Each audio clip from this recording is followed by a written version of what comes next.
My skincare products are in all 6 Vida Healths in Winnipeg. So I'm here at Kildonan Crossing, the Regent Avenue store this morning, and I'm going to be doing a demo of my products. So I'm just going to go and set up. Hopefully they've unlocked the door for me.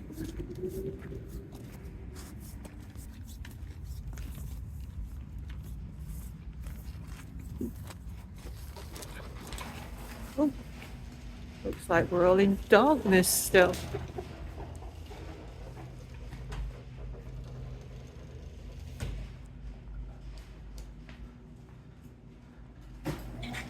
Don't normally have it this dark in the store, so I better go and find my wellness manager.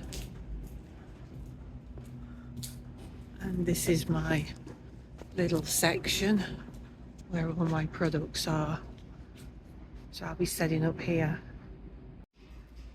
So I'm all set up at Vida Health. I actually have quite a lot of room at this store, so that's actually really nice. So I've got my banner, my little demo podium, and I've got some free samples as well. So got some of my sea buckthorn soap, my oatmeal and honey soap, and some of my Nature Skin Therapy moisturizer. And I'm letting everybody demo my solid body lotion today because that's coming into the store this month. So that's me all set up.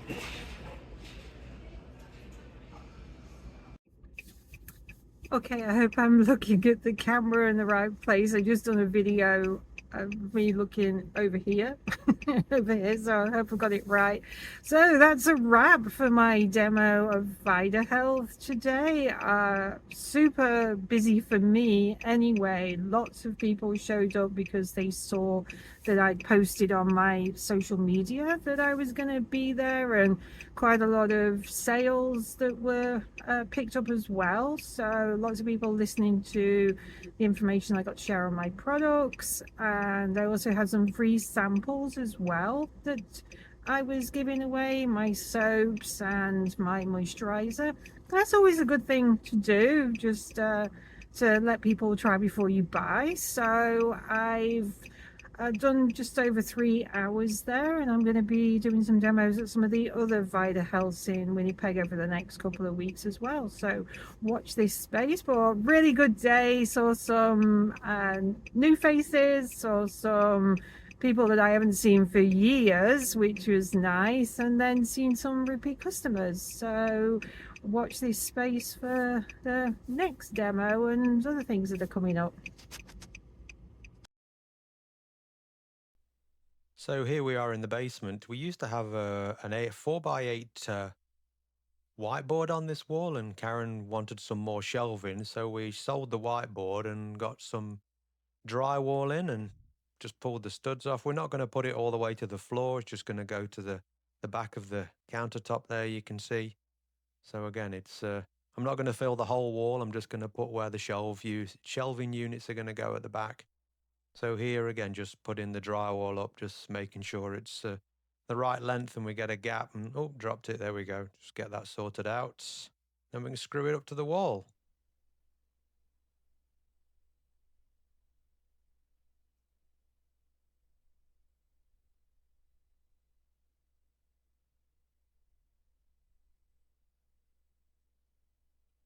There it is, just set in place. Just going to draw some lines down here so I know where the screws are in line with the studs, and we'll fire a load of screws in and nail it up.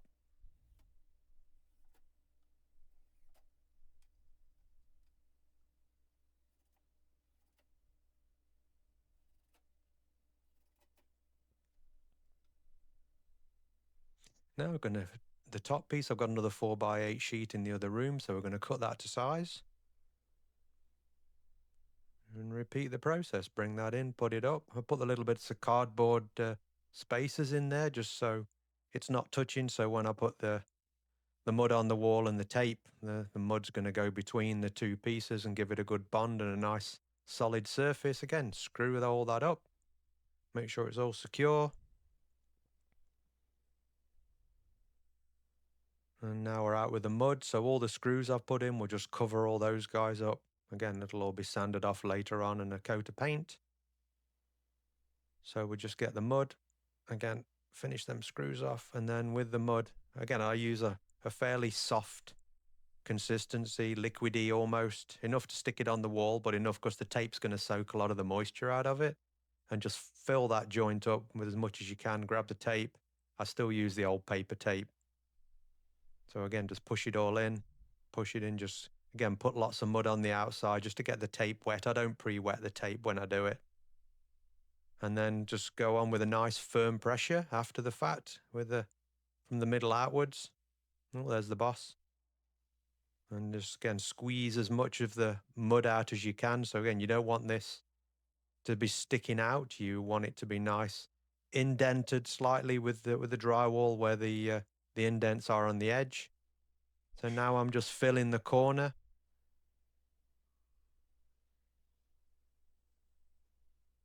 And I'll do the same again. I'll grab some tape. The tape's got a perforated center to it, so you can fold it into a 90 degree and then just again fill that corner up with loads of mud, fill it up, and then wet the tape again with the mud that you've got, and then just scrape it all out. And once this is done, I've got to leave it for a day or two because again there's a lot of mud in those corners to dry out, and then we'll reapply the second coat probably next week.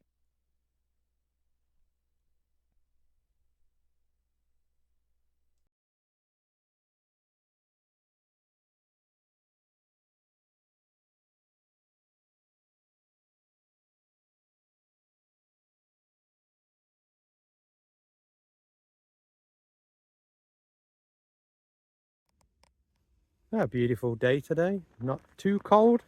Just thought we'd drop in and pick the mail up from the mailbox. Oh, I know what this is. Let's get it home and unwrap it.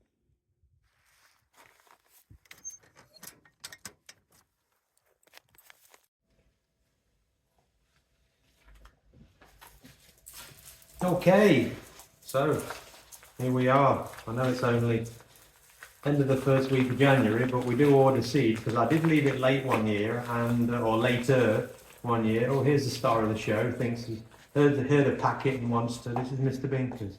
Yeah. So yeah, I left it one year a little bit late till March, and then some of the seeds I wanted had already sold out. So okay, let's have a little look. This is from Heritage Harvest Seed, which are a Manitoba-based seed company that do a lot of heirloom varieties and vegetables. So we basically have our seed order, and yeah, this is what we kind of get. So we've got some cayenne peppers, Kalinka tomatoes, Uncle Joe's tomatoes, trying those for the first time. Cheeseman's trying those for the first time. Binkers, there's nothing for you. 42, there's always something for Binkers. 42 days is always a really good early tomato. Show you them in the summer. Doe Hill peppers, not tried them before. Is that bundle mine? Yep. Okay. San Mazzaro's, a really good Roma tomato. So I've got a couple of packets of those. Manitoba tomatoes is always a nice hardy variety. Butternut squash. Bonnie's Best, a new tomato I've not tried before. Yeah, I know there's a lot of tomatoes. We have Hungarian hot wax peppers, love those. Imperator tomatoes. I've got tomatoes on the brain now. Carrots. A new paprika variety we've not tried before, so we're going to give them a blast. But we did save some of the regular paprika as well from like previous year. A bean I'm going to try. I save a lot of our other beans, our own beans. So yeah, we Binkers, don't get into that. He loves ripping newspapers up. If you've got a piece of paper, envelopes, it's his favourite thing. And if you've got cat treats in a packet, he'll rip that open as well. Habanero peppers. Orange bell peppers, yep, we've got those. California wonder peppers, yeah, we do lots of peppers. More droplet tomatoes, again, a couple of different varieties I'm trying this year. And sunflower seeds, oh, they were in your bag. Oh, the safflower. Safflower again. And what was the freebie? Bonnie's Best tomatoes. That's what the free. Oh. That was the free. They always give us a free packet of something because we spend that much money with them. So I ordered 2 safflowers, and I ordered a medicinal plant pack. So again, I use the plants. I grow the plants in the yard for the bees, for a quality source of pollen and nectar, but I grow medicinal therapeutic like plants as well, so that I can use them in my skincare line. So I've got hyssop, black cumin, chamomile. Chamomile grows pretty rife in our yard, but last year we didn't have the prolific abundance of it, so I ordered some more. I think we might have some left from last year. Valerian, we have lamb's ears, yeah, they put them all up the same way. Lemon balm, we do grow, or should I say I grow, like catnip, grow nettle, grow just trying to think, pineapple mint, so that's good in mojitos apparently. Moldavian dragonhead, I honestly can't remember what that looks like. Purple coneflower, echinacea, and this is actually echinacea dried, and these are the seeds that I've collected from obviously last year's plants. That's what I was breaking up, but I wanted some more. Calendula, again, free seeds as well. I collected loads of the calendula seeds because I really want to grow a lot more of these this year. Bags undone. Oh, okay. Coming out everywhere. Got some herbs like thyme and some wild bee balm as well. So this one, I've collected the seeds off the bachelor's buttons. That's a really nice small purple flower. Grow these next to your carrots. The bachelor's buttons will grow prolifically, but it will help your carrots apparently. This I saved, and the seeds are really, really tiny. And for the love of God, I really can't remember what this is, so it'll be a big surprise when I actually get them come up this year. And I got given these at a gardening, like what was the gardening market that we did last year? CD Saturday, that was it. So lemon queen sunflower. So I'm interested to look this one up online. And also saved some seeds and didn't label them.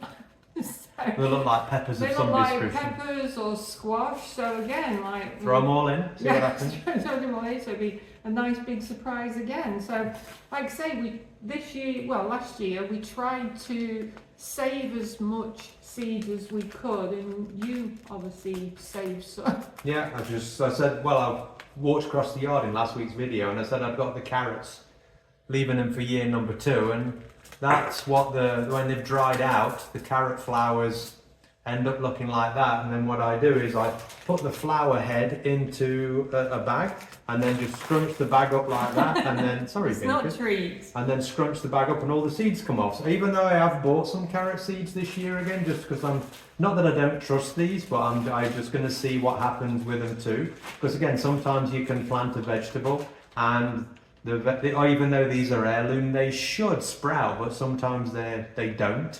And I know there are vegetables or seeds that can do that. So you can never have enough carrots. No, and just as a backup, we did that too. So what we do with the garlic as well is on the top of the garlic they have what they call the garlic scape, which grows out, and that's where the seed pod is. And once they grow out in October, we end up cutting October. What am I talking about?